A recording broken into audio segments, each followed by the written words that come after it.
Oke, baik. Assalamualaikum warahmatullahi wabarakatuh. Perkenalkan, nama saya Agis Maulana, kelas manajemen 20E. Dalam kesempatan kali ini saya akan menjelaskan perihal tugas sesi 4. Oke, di sini saya akan menjelaskan return dan resiko aktifat tunggal. Nah, apa itu return? Return yaitu adalah sebuah sistem yang berkelanjutan, yang di situ ada return realisasi dan ada juga return ekspektasian. Return adalah secara definisinya adalah hasil yang diperoleh dari investasi saham yang dilakukan dengan pembagian saham dalam bentuk persentase, di mana kita mengharap return dari investasi itu besar sehingga sesuai dengan yang kita harapkan dari suatu investasi. Nah, pergolongan return ada beberapa bagian. Di sini ada bagian A dan bagian B. Nah, untuk bagian A-nya, return realisasi ada beberapa poin, ada 5 poin. Yang pertama, return total, yang kedua return relatif, yang ketiga return kumulatif, yang keempat return desesuaian, dan kelima return rata-rata geometrik. Nah, untuk bagian B-nya adalah return expectation ya.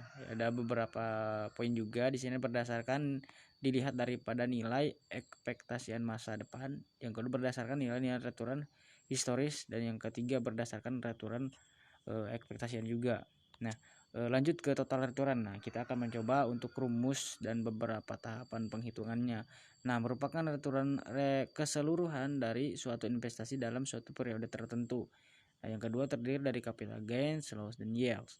Nah, untuk poin yang pertama, jika selisih hutang dalam kurun rugi dari harga investasi sekarang relatif dengan periode yang lalu, dan yang kedua presentasi penerimaan kas periodik terhadap perinvestasi periode tertentu dari suatu investasi. Nah, di sini ada beberapa rumusnya adalah T kurangi PT under garis bawah 1 tambah DT dibagi PT kurangi garis bawah 1 ya. Seperti itu rumusnya. Nah, yang kedua, relatif return. Nah, relatif return terkadang diperlukan dan untuk mengukur return dengan sedikit perbedaan dasar dibanding total return. Nah, relatif return menyesuaikan masalah ketika total return bernilai negatif karena return selalu positif meskipun return lebih kecil dari 1. Nah, tetapi akan lebih besar dari 0. Caranya ialah dengan menambahkan nilai 1 terhadap nilai return. Nah, seperti itu. Nah, di sini ada rumusnya, yaitu ketika relatif return maka sama dengan return total 1 ya. Nah, bagian 3 kumulatif return. Nah, indeks kemakmuran ini menunjukkan kemakmuran akhir yang diperoleh dalam suatu periode. Nah, berbeda dengan total return yang mengukur total kemakmuran yang diperoleh pada suatu waktu saja, kumulatif return juga mengukur kemakmuran yang diperoleh sejak awal periode sampai dengan akhir pertahankan investasi. Nah, seperti itu. Nah, keterangan rumusnya 1 KK indeks kemakmuran kumulatif mulai dari periode pertama sampai ke N. Nah, untuk KKN-nya juga kosong kekayaan awal biasanya digunakan nilai RP1 ya.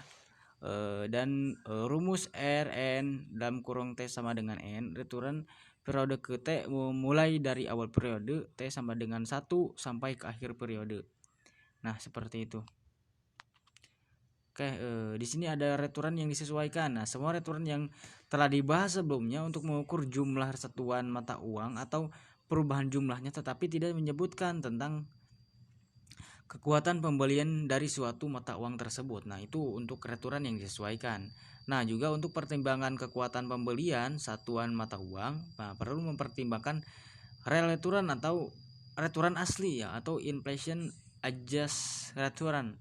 Rumusnya R1A sama dengan dalam kurung 1 tambah R dibagi 1 tambah IV ya. Keterangan jika R1A return sesuai inflasi, kalau R return nominal, dan IV adalah tingkat inflasi, seperti itu.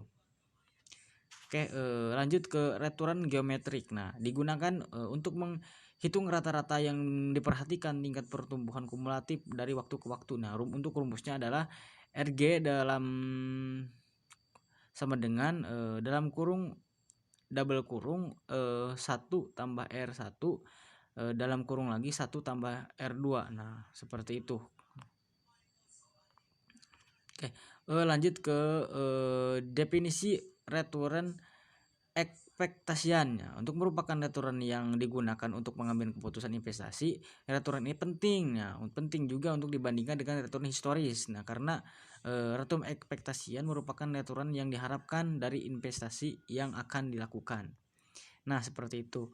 Nah, untuk aturan ekspektasian juga dapat dihitung berdasarkan beberapa cara. Nah, sebagai berikutnya, ada 3 cara untuk memperhitungkan daripada returan tersebut. Yang pertama, nilai ekspektasian masa depan. Yang kedua, nilai-nilai aturan historis. Yang ketiga, ekspektansian yang ada. Nah, seperti itu. Oke, berdasarkan nilai-nilai ekspektasi masa depan, adanya ketidakpastian tentang aturan yang diperhitungkan datang, sehingga perlu diantisipasi. Nah, beberapa masa depan dengan probabilitas kemungkinan yang terjadinya seperti itu. Oke, kita lanjut ke resiko ya. Resiko daripada pergolakan return ini mungkin ada beberapa resiko. Di sini ada 3 poin. Yang pertama, resiko dari investasi sangat diperhitungkan. Nah, yang kedua, resiko sering dihubungkan dengan penyimpangan atau deviasi atau outcome yang diterima dengan dispektasi ya. Yang ketiga, return dapat dihitung berdasarkan beberapa cara sebagai berikut. Yang pertama, berdasarkan probabilitas. Yang kedua, berdasarkan data historis. Oke, mungkin untuk menghitung resiko penggunaan data probabilitas, perhitungan varian deviasi standar dapat digunakan juga dalam menghitung resiko. Oke, seperti itu. Mungkin cukup sekian. Untuk lebihnya kurang mohon maaf apabila ada salah dalam penyampaian maupun penjelasan ini. Saya Gismana, sekian. Wassalamualaikum warahmatullahi wabarakatuh.